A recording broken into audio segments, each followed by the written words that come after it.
Ini juga paling umum digunakan untuk menggambarkan suasana interior maupun eksterior dari bangunan. Perbedaannya dengan satu titik hilang, kalau satu titik dia cuma menghadap ke depan, dua titik itu menghadap ke pertemuan sudut. Kayak misalkan ini di background, itu adalah pertemuan sudut di dua titik hilang. Kelebihan dua titik hilang ini dia bisa lebih menggambarkan suasana dan hubungannya antar ruangnya itu lebih enak dibandingkan satu titik hilang. Kelebihannya, perspektif dua titik hilang itu bisa memberikan informasi yang lebih banyak, dan gambar itu justru lebih menarik untuk dilihat karena ada sisi kanan yang dilihat dan ada sisi kiri yang dilihat. Jadi skala dan proporsinya itu bisa kelihatan dibandingkan satu titik hilang. Kesulitannya pada awal-awal mungkin akan lebih sulit untuk dibikin dibandingkan satu titik hilang karena harus mikir ada sisi yang madep hilangnya ke kanan dan ada sisi yang hilangnya ke kiri. Mungkin akan lebih lama bikinnya dibandingkan satu titik hilang. Kapan sebaiknya menggunakan perspektif dua titik hilang? Nah, ini sebenarnya bisa kapan aja sesuai dengan kebutuhan dan informasi apa yang ingin diberikan. Sama aja kayak fotografi, kayak misalkan lo lagi foto pengen ngadepnya ke depan atau ngadepnya ke sebuah sudut tertentu. Nah, itu sesuai dengan kebutuhan dan apa informasi yang mau diberikan. Untuk eksterior bangunan biasanya lebih menarik untuk dibikin dua titik hilang karena bisa memberikan informasi yang lebih banyak dibandingkan satu titik hilang yang cuma madep depan doang. Tapi tergantung dengan situasi dan kondisi juga. Kalau misalnya bisa dibikin menarik dan informatif dengan satu titik hilang, ya kenapa enggak juga. Jadi pemilihan satu titik atau dua titik itu tergantung dengan situasi dan kondisi dan informasi apa yang mau disampaikan. Perspektif dua titik hilang. Perbedaannya sekarang kita berurusan dengan dua titik hilang, ada di samping kiri dan di samping kanan, melainkan satu titik hilang yang berada di tengah. Perbedaannya kayak gini, kalau misalkan satu titik kita madepnya satu bidang, kalau dua titik hilang sekarang kita madepnya ke suatu sudut pertemuan antara bidang kiri dan bidang kanan. Yang bisa dilihat di sini, sama, garis horizonnya masih sama di eye level manusia nih. Jadi manusia berada di garis horizon palanya, tapi dua titik hilang ini mengarahkan bidang-bidangnya ini ke masing-masing titik hilang. Kayak bagian yang kiri itu menghadap ke kanan, menghilangnya. Terus bagian yang kanan menghilangnya ke arah yang kiri. Makin lama mengerucut, jadi punya dua pusat. Satu buat bagian yang kiri, satu buat bagian yang kanan. Supaya gampang dimengerti, kita bakal recreate gambar ini supaya bisa diikutin prosesnya bareng-bareng dan belajar bersama. Jadi ambil kertas baru, dan kita bakal bikin garis horizonnya dulu pertama. Ingat bahwa garis horizon ini bakal jadi tempat mata manusia, ini eye level di sini. Kemudian bikin dua titik hilangnya di kiri dan di kanan. Nah, buat ngebikin dua titik hilang ini posisinya, yaitu kalau bisa rada jauh dari bidang gambar lo supaya gambarnya nggak distorsi. Distorsi itu ketika gambar objeknya itu udah nggak memenuhi bentuk yang aslinya, jadi kayak dia udah aneh banget lah, udah ke stretch parah, jadinya nggak bisa kelihatan kayak real barangnya gitu ya. Jadi distorsi itu ketika suatu objek itu keluar dari garis perspektif ini, jadi dia bentuknya itu terlalu ke stretch sehingga udah nggak real lagi bentuknya dan kayak udah aneh bentuknya. Jadi hindari distorsi kalau bisa. Nah, jadi kita bikin profil ruangannya terlebih dahulu. Kita lihat gambar sebelum ini. Ini ada profil ruangan, pertemuannya itu di sini. Jadi kita bikin pertemuan ruangannya dulu. Bikin profil ruangannya dulu. Nah, kemudian seluruh bidang yang ada di sini akan memusat ke titik yang di kiri. Kalau buat objek yang di kanan, objek yang di kiri memusatnya ke titik yang di kanan. Sambil diikutin biar bisa paham ya. Nah, jadi di gambar ini kan punya lorong lagi ke sana.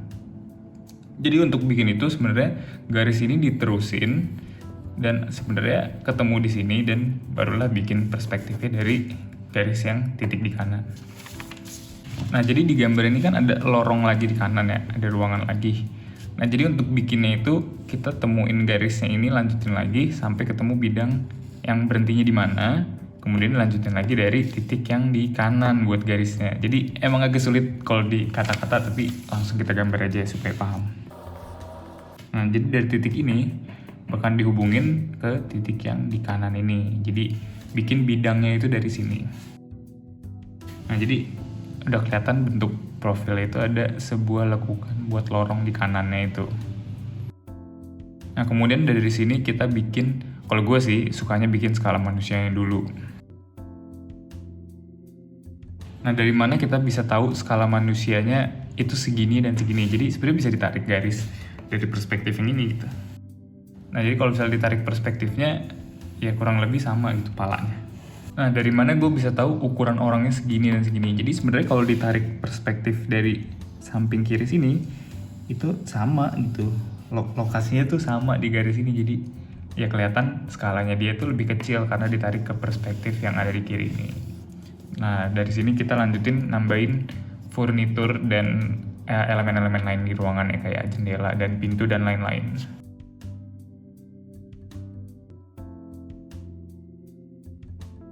Nah, ketika udah jadi tahap ini sebenarnya bisa dilanjutin dengan pakai pulpen kalau udah gambarnya fix. Dan catatan kalau misalkan lo masih belum biasa gambar-gambar tarik perspektif kayak gini, banyakin aja garis bantu lo, nggak apa-apa. Justru banyak garis bantu itu yang membuat gambarnya semakin realistis dan punya karakternya. Kalau misalnya lihat ini nih, gue nggak ngapus garis horizon, garis titik hilangnya, dan garis-garis bantu lainnya nggak gue hapus. Jadi kelihatannya lebih real dan ini bekas gambar orang gitu.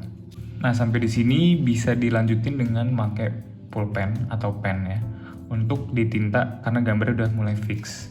Dan kalau misalkan lo belum terbiasa dengan gambar-gambar perspektif kayak gini, lo bisa dengan bantuan banyak garis bantu nggak apa-apa.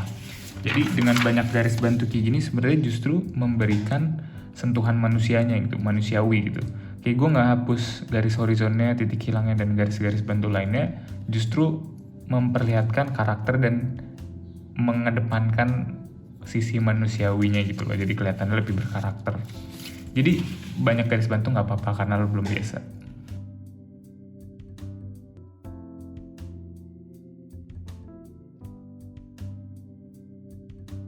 Nah kalau udah gambar kayak gini baru dibikin kontras dengan rendering supaya kelihatannya lebih realistis.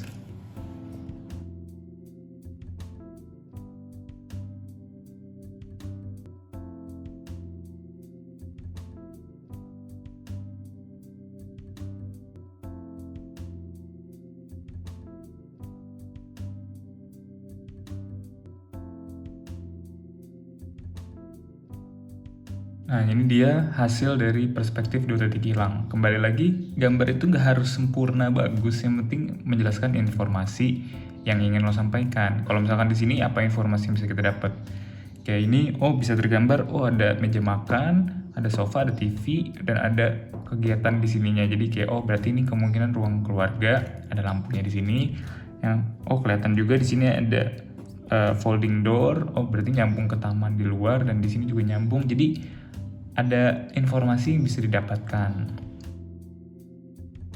Nah ini tips and trick supaya gambar itu punya kesan selesai, yaitu ini keseluruhan gambar nih, ini beratnya bidang kertas lo gitu ya, isi 70% aja, nggak harus diisi semua gitu. Kayak jangan isi cuma segini full, atau jangan benar-benar isi full banget karena lo nggak memberikan space di samping-sampingnya. Jadi isi 70% aja gitu, segini aja gitu gambarnya. Isi di tengah-tengah full, ini tengah-tengah. Nah, apalagi kalau misalkan lu mau mengibaratkan ini adalah kayak frame kayak kamera gitu ya, ini roll of thirds, ya udah lu pakai segini aja gitu. Nggak usah full satu lembar lu pakai isi 70% aja, itu udah cukup dan memberikan space di samping-sampingnya. Jadi kalau lu gambar segini aja, ini gambar lu gitu.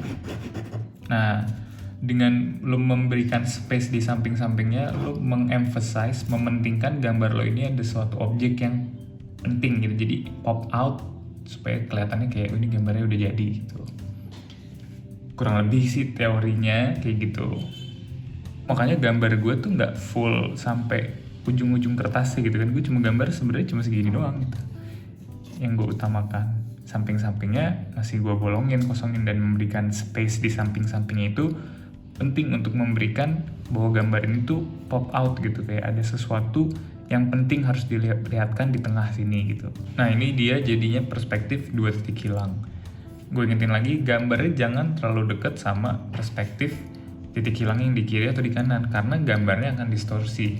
dan kita nggak pernah mau ada suatu gambar yang distorsi karena bentuknya aneh gitu. Jadi hindari selalu gambar deket-deket di sini. Kalau bisa malah buat orang-orang yang udah lebih jago gitu gambarnya, titik hilangnya justru di luar bidang kertasnya, jadi kayak di samping luar-luarnya gitu. Jadi ini kan di dalam, ini di luar garis titik hilangnya, jadi dia nggak distorsi gambarnya.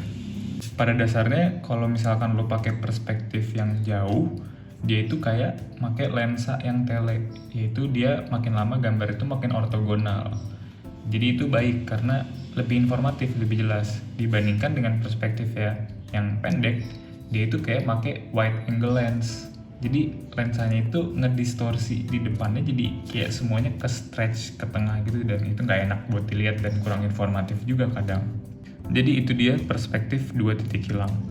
Ingat selalu kalau misalkan lo bisa bikin satu garis, berarti lo bisa bikin gambar ini. Jadi tetap latihan terus dan perbanyak ilmu tentang gambarnya, sering-sering latihan.